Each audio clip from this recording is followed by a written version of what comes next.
मसीह यीशु के नाम में आप सबको सलाम। जैसे कि आप जानते हैं हम रूहानी सुस्ती के बारे में सीख रहे हैं। सो आज हम खुदावंद के पाक कलाम में से ये सीखेंगे कि किस तरह से रूहानी सुस्ती जो है वो हम पर गालिब आ जाती है।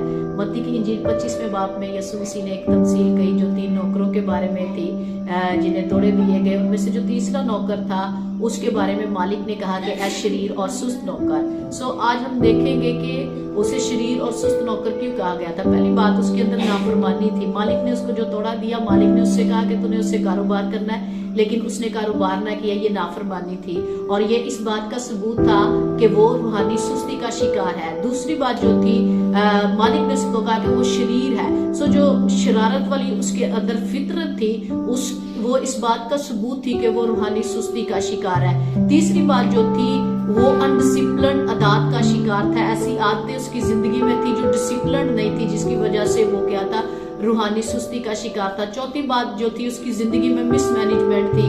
उसे चीजों को मैनेज नहीं करना आता था, जिस वजह से वो रूहानी सुस्ती का शिकार था।